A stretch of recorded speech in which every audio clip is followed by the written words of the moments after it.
यस्त्विन्द्रियाणि मनसा नियम्यारभतेऽर्जुन कर्मेन्द्रियैः कर्मयोगम् असक्तः स विशिष्यते।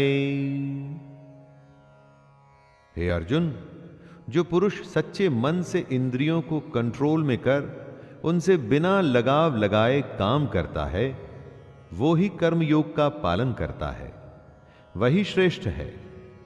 कृष्ण एक तरह से चेतावनी दे रहे हैं कि इंद्रियों को वश में तो करना ही है, परंतु साथ ही साथ मन का उन इंद्रियों से किसी भी विषय से लगाव नहीं होना चाहिए, उसे ही कर्म योग माना जाएगा।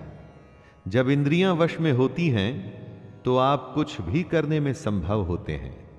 किसी भी तरह की कोई बाधा, डिस्टरबेंस आपको आपके काम से रोक नहीं सकती।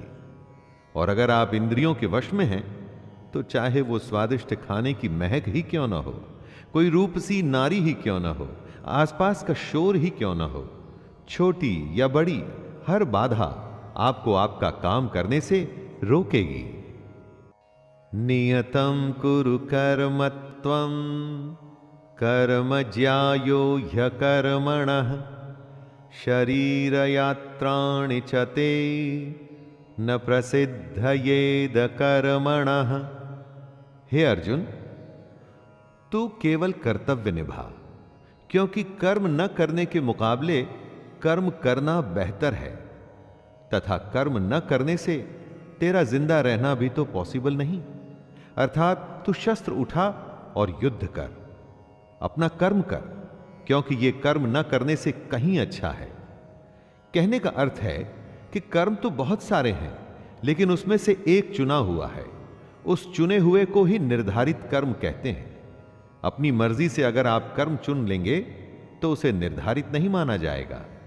आपको अपना कर्तव्य समझकर अपना कर्म चुनना होगा, अथवा जो कर्म आपको मिला है उसे अपना कर्तव्य समझकर निभाना होगा।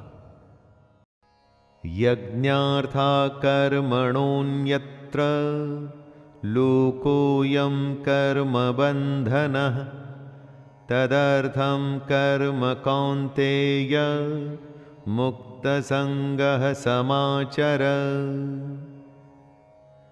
इस श्लोक में कृष्ण पूरे समाज की भलाई वाले कर्म को समझा रहे हैं। यज्ञ वो होता है जिसमें सब शामिल होते हैं। कृष्ण कहते हैं, यज्ञ के लिए किए जाने वाले कर्मों से ही ये मनुष्य समुदाय कर्मों से बंधता है। इसलिए हे अर्जुन, तू इच्छाओं को छोड़कर उस यज्ञ के लिए ही भली भांति कर्तव्य कर्म कर।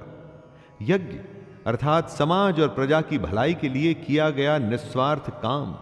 हमको भी अपने कर्तव्यों को यज्ञ समझ ऐसे कामों में अपना योगदान देना चाहिए जिससे समाज का भला हो।